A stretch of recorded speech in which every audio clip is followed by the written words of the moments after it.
Yan, so magandang araw sa lahat mga Kanokma at sa lahat ng subscribers ng Kanokma TV. So sana po panoorin nyo po ng full video itong i-upload po natin. Napakasulit po nitong video, napakasulit po ng video na to dahil bibihira ko lang pong matsyempohan si Sir B-Boy kung paano po siya mag-classify ng manok. So sana po panoorin nyo po ng buo tong video na to. Napakagandang content po ito sa lahat po ng mga nagtatanong paano po ang Class A, Class AB, paano po i-classify ni Sir Bibo yan. So yun po, salamat din po pala sa mga nagpasabay sa akin. Shoutout kay Sir Danville ng Isabela at kay Sir Thomas Abilino ng Jensan. Ayan, napakadaling kausap po ng dalawang tao na yan. Nagkausap kami tapos madali yung transaksyon namin. So, maraming salamat po kay Sir Danville at saka kay Sir Abilino. Tapos po sa lahat po ng gustong tumalpak dyan sa online talpakan, i-message nyo na lang po ako sa bago kong Facebook page, Kanokma TV Official. Tapos po, meron din po akong palaro ngayon, yung palaro number 10, Pure Maclean Hatch na stag. Galing po yan sa Wild Food Farm kay Boss Joey Melendres. So 100% po na authentic po yon. 100 lang po kada isang slot. So sana humabol na po kayo kung interesado man po kayo. Makikita nyo po yan sa aking Facebook page, Kanokma TV Official. Doon nyo po makikita kung anong itsura po ng manok na ipapalaro ko or bobulakin po sa Sabado. 100 lang po kada isang numero. Sana po suportahan nyo po yan. Tapos po nalalapit na rin po yung Battle of TikTokers Season 2. September 4, nagaganapin po sa Santa Monica Cockpit Arena. Magkita-kita po tayo dyan at magsuportahan po tayo. So ayun po, sana po panoorin nyo po ng buo yung video at kung gusto nyo pong sumali sa palaro number 10 ko, Pure Maclean Hatch na stag, i-message nyo na lang po ako sa Facebook page ko, Kanokma TV. Maraming salamat po sa inyo at enjoy watching. Yan, so sakto yung punta natin, no? Si Sir Bibo yung nagka-classify ng mga mga bagong harvest nila. Yan. Kuya, ano pangalan mo, kuya? Elmer. Shoutout kay Kuya Elmer. Ito na pala si Kuya Elmer ngayon. Bumaba na si Elmer. Bumaba na si Kuya Elmer. Oo. Hindi na si tangkad, si liit na. 1529 sir. Yan, so first time to makita natin si Sir B-Boy na nagka-classified ng manok.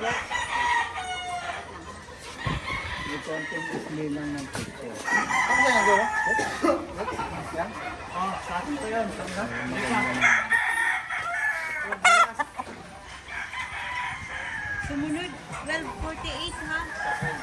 Sino? Ako sa Benedict.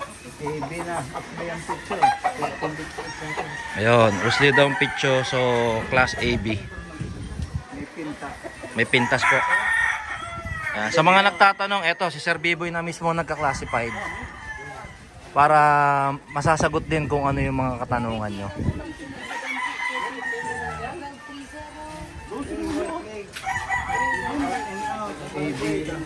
Ayan, so eto daw ay class AB.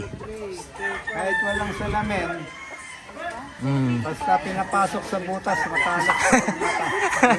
Hindi lang kailangan lawayan, sir, no? Oh, Papasok na. papasok pa rin, oh. Tignan nyo.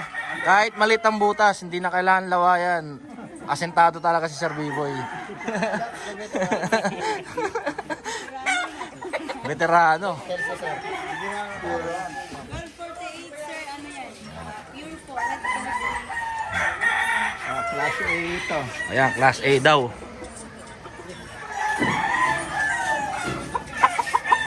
Sumunod, 1248 ha? Last. Ayan, kailangan diretso ang paa. Maganda ang balikat. Tapos dito, hindi pumapasok itong hinlalaki. Dito sa pagitan. Ibig sabihin, mahigpit, malakas ang pakpak. Pakpak. Tapos dito rin, hindi masyadong, hindi maluwag. Mahigpit yung dito. Sa sipit-sipitan po. Tapos yung pitcho, abot na sa sa sipit-sipitan. Ayan, so class A siya. Ayan, so tandaan nyo yung mga sinabi ni Sir B-Boy kapag pipili kayo ng materyales. Kulay ng mata, yung papula. Pula. 094. Ayan, so yung mga tips na sinabi ni Sir Biboy sa paghawak ng mga manok, kailangan tandaan nyo yan. Ayan, so ito ay pure red kelso class A. Ayan, dahil ano siya, perfect siya, wala siyang pintas. Ayan, kelso gray. Last year meron ako nakuhang kelso gray na pinasabay sa akin, nasa Tarlac. 2 times winner na. A-cross. Ayan, A-cross. 30.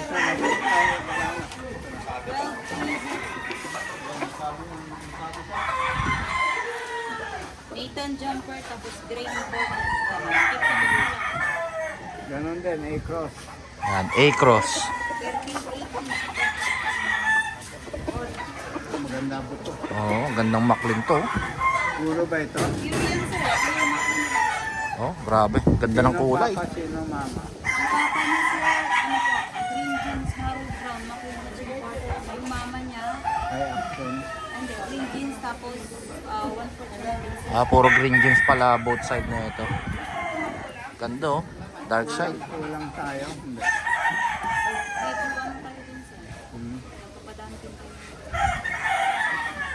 Report siya ng Harold Brown ng Pwedeng itong person. Oh, yan. So, personal.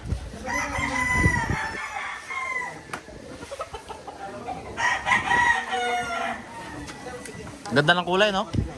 Itim. Ayan. So, ito ay pure McLean personal nila sa Biboy. Ganda po ito. Personal, dalawa sa isang paa, ito sa kabila. Tatlo. Ayan po ang personal. Kapag ka tatlo daw ang strap, dalawa sa isang paa, tas sa kabila isa, assign na yun na ano, markings nila na personal yun.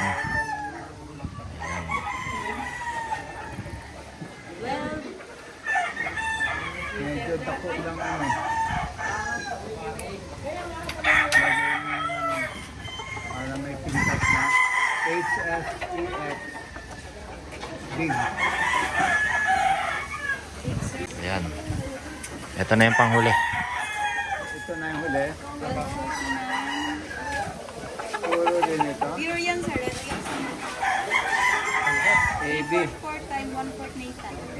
AB. Ayan, class AB daw yan. Sobra ng tangkad. Sobra ng laki. Sobra na po sa height, sir. Para sa'yo, sir, anong perfect size po? Pang breeding, mga ano, basta nasa 2 to 2.2 kilos, 100 grams, Opo. maximum 200 grams. Kasi lumiit sa laganan ng stag, ang maximum weight sa Manila Arena, 2 kilos, 150 grams. Sa Santa Monica, 2.2. 2 kilos, 200 grams. 200 grams. Ngayon, kung malaki, baka hindi pumasa yung mga anak. Pag malulusog yung mga anak, na agapan sa pagpupurga, lumalaki talaga. Biglang ano sila, masyado na mabigat. Sayang yung manok, hindi makalaki. Ayan, so hindi advisable din talaga na pag manok, malaki kagad. Ito, AD, no? Ayan, so marami tayong nakuhang tips kay Sir Biboy. Ngayon lang natin siya nakitang classify. Pagka babae, madali. Opo. Hinawakan ko. At gumanon nito, A na yun. Class A. Kailangan mo sila ang buhay. Oo. May pagtawad. May patawa-tawa dapat. Oh, ayan, pag ginawakan nyo ang isang babae, tapos tumigas, alam nyo na, class A. Minsan, daming bayad dito. Mga pulet. Yun ano bang A sa inyo? Hindi na yung ganun. Tapos ito, naramdaman ko, gumanon. Ayun na yun, tawa ng lahat. Puminting nga gano'n, parang diamond pumapalo. Mawala. Ayan, so sobrang salamat kay Sir Biboy. Nakakuha tayo ng mga tips. Yan, dito lang yan sa Firebird Game Park. Nandito na tayo sa pullet section nila para maghanap ng white kelso cross sa lemon. Request ni Sir Danville ng Isabela. Hanap tayo ng pinakamaganda dito. Yan, yung umalis sa patukaan. Ano yun? So dito naman tayo sa stag. Yan. Kailangan natin ng isang white Kelso cross at saka super sweater cross. Sana makahanap tayo ng pangmalakasan. So ang tatargetin natin ngayon is local. Ayan, kasi yung early bird ano na, paubos na. So dun tayo sa maraming stock sa local.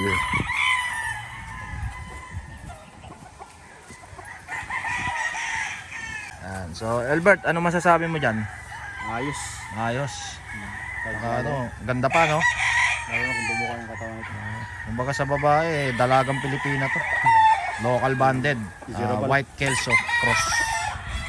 Ayan, so ito yung mga pasabay natin ngayong araw. Ito ay pure red Kelso para kay Sir Danville ng Isabela. Tapos meron din siyang kasamang dalawang pulet na white Kelso cross sa radio. Tapos McLean cross sa Mel Sims. Tapos ito naman kay Sir Thomas. Ayan.